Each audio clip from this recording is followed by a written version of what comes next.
اللہ تبارک و تعالی جب مسلمان کو توفیق دے اور اللہ کی بارگاہ کی جانب وہ رجوع کرے تو پھر اس کا رویہ یہ ہونا چاہیے کہ اس کی توجہ ہو اللہ کی جانب. ہمارے ہاں تسبیحات پڑھ لی جاتی ہیں اگر کبھی موقع ملے، لیکن وہ خاص انہماک، وہ خاص شوق، وہ خاص ذوق اللہ تبارک و تعالیٰ کی عبادت کا. ایک ہوتا ہے نماز پڑھنا، ایک ہوتا ہے اہتمام کے ساتھ نماز پڑھنا، یعنی ذرا وقت پہ اٹھنا، ذرا صحیح کر کے وضو کرنا، ذرا شوق سے مصلی بچھانا. ایک ہوتا ہے تسبیح پڑھ لینا، اور ایک ہوتا ہے ذرا تھوڑا سا نا شوق کے ساتھ اللہ کو یاد کرنا. آپ کبھی جو میں نے آیہ کریمہ پڑھی اس کی آپ شان نزول دیکھیں. نبی کریم صلی اللہ تعالی علیہ وسلم کے نا کچھ صحابہ اللہ کی محبت کے شوق میں حضور کی بارگاہ میں حاضر ہوئے. انہوں نے آ کے عرض پتہ کیا کیا؟ عرض کرنے لگے یا رسول اللہ صلی اللہ تعالی علیہ وسلم سالوں بیت گئے ہیں سجدے کرتے ہوئے، حضور سالوں بیت گئے ہیں تسبیح پڑھتے ہوئے، سالوں بیت گئے کہتے ہوئے کہ سبحان اللہ وہ پاک ہے، ہمیں سالوں بیت گئے یہ کہتے ہوئے کہ اللہ اکبر وہی سب سے بڑا ہے، سالوں بیت گئے کہتے ہوئے کہ الحمدللہ ساری تعریفیں اللہ کے لیے، سالوں بیت گئے اس کی تسبیح کرتے، تحلیل کرتے، تکبیر کہتے. حضور اب نہ ہمارا اپنے رب سے ملنے کو جی چاہتا ہے.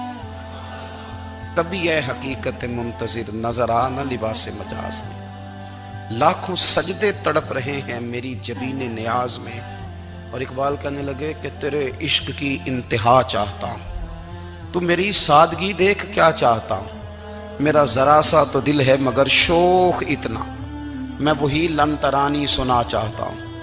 میرا بھی دل کرتا ہے کہ اللہ میں تجھے کہوں میں تجھے دیکھنا چاہتا ہوں جس طرح حضرت موسیٰ کلیم علیہ السلام نے کہا تھا، اور تو مجھے کہے کہ لن ترانی تو نہیں دیکھ سکتا، ذرا سا تو دل ہے مگر شوق اتنا، میں بھی وہی لن ترانی سنا چاہتا ہوں. پھر کہنے لگے بھری بزم میں راز کی بات کہہ دی، بڑا بے ادب ہوں سزا چاہتا ہوں. دیکھو سب لوگوں کے بیچ ہی میں نے یہ کہہ دیا. میرے عزیز صحابہ نا شوق میں، کتنے سارے لوگ ہیں آپ، کتنی ماشاءاللہ بڑی تعداد میں آپ آئے. ہم بھی کبھی اس شوق میں گئے ہیں کہ ہمارے رب کو دیکھنے کو دل چاہتا ہے، ہمارا جی چاہے وہ کبھی ہمیں ملے. حضرت عبداللہ ابن عمر رضی اللہ تعالیٰ عنہ حضرت عمر کے صاحبزادے، مکہ مکرمہ میں ان کی قبر ہے. میں نے جب انہیں پڑھا تو مجھے ان سے بڑا پیار ہو گیا، لیکن آپ کو پتہ ہے وہاں جا کے کسی شخص کا مزار تلاش کرنا یا پوچھنا ایک مشکل کام ہوتا ہے. تو ایک دفعہ میں مکہ شریف میں حاضر تھا، تو ایک گاڑی والا ڈرائیور مجھے کہنے لگا کہ مولانا میں آپ کو جانتا ہوں، مجھے آپ سے محبت ہے، ایک بات بتاؤں آپ کو. میں نے کہا بتاؤ. کہنے لگے حضرت عبداللہ ابن عمر کی قبر دیکھنی ہے. میں نے کہا یہ تو نہیں کہہ رہا، یہ کسی نے بندوبست کرایا ہے، یہ اللہ نے تیرے دل میں بات ڈالی ہے، یہ ہو گیا تو لے چل مجھے. حضرت عبداللہ ابن عمر کو نبی پاک نے فرمایا تھا راجل صالح، یہ نیک بندہ ہے، یہ متقی آدمی. حضرت عبداللہ ابن عمر رضی اللہ تعالیٰ عنہ سیدنا فاروق اعظم رضی اللہ تعالیٰ عنہ کے صاحبزادے ہیں، اور ان کی ہمشیرہ سیدہ حفصہ رضی اللہ تعالیٰ عنہ حضور کی زوجہ محترمہ ہے. ایک دن اپنی ہمشیرہ سے کہنے لگے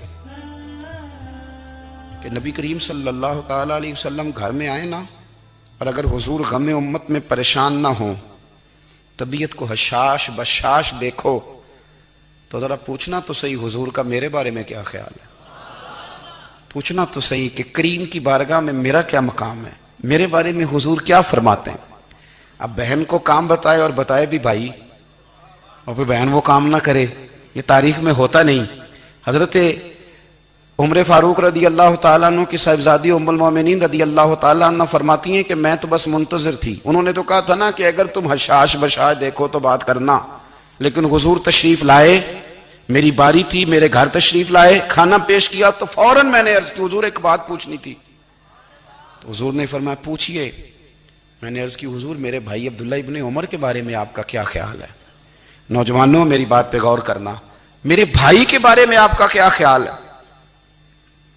تو نبی کریم صلی اللہ تعالیٰ علیہ وآلہ وسلم نے میری طرف دیکھا، اور پھر حضور زیر لب تھوڑا مسکرائے. اور بریلی کے امام کہتے ہیں کہ حضور مسکرا دیتے تھے نا تو جو بڑا دکھی ہوتا تھا وہ بھی ہنس پڑتا تھا. اب سوال پیدا ہوتا تھا کہ پھر تو اس مسکراہٹ کے لیے انتظار کرنا پڑتا ہوگا کئی مہینے کہ حضور مسکرائیں تو رونے والے ہنسیں، تو اعلیٰ حضرت فرماتے نہیں، انتظار نہیں کرنا پڑتا، یہ مسکراتے رہنا تو حضور کی عادت ہے۔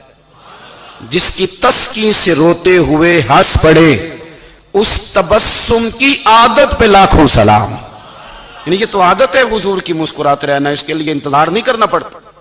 بھائیو آپ خیال رکھیں گے، غور کریں گے، حضرت عبداللہ ابن عمر رضی اللہ تعالیٰ عنہ کے بارے میں پوچھا تو سیدہ فرماتی ہیں کہ نبی کریم صلی اللہ تعالیٰ علیہ وسلم نہ زیر لب مسکرائے اور فرمائے حفصہ تیرا بھائی ہے تو اچھا، لیکن میں نے سنا ہے کہ عشاء کی نماز پڑھتا ہے تو فجر تک سویا ہی رہتا ہے۔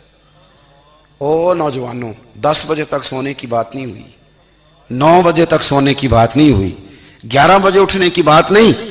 حضور فرمانے لگے میں نے سنا ہے کہ عشاء کی نماز پڑھ کے سو جاتا ہے اور فجر تک سویا ہی رہتا ہے، اسے چاہیے کہ تہجد کے وقت اٹھا کرے، اللہ کی بارگاہ میں حاضر ہوا کرے، آہوزاری کرے، سجدے کرے، عبادت کرے، اٹھتا ہے اور فجر میں جا کے اٹھتا ہے۔ حضرت جناب حفصہ رضی اللہ تعالیٰ عنہ کہتی ہے میں نے جناب عبداللہ ابن عمر کو پیغام دیا اور میں نے کہا میرے جوان بھائی سن، نبی پاک نے فرمایا ہے تو اچھا پر تہجد میں نہیں اٹھتا، نفل نہیں پڑھتا۔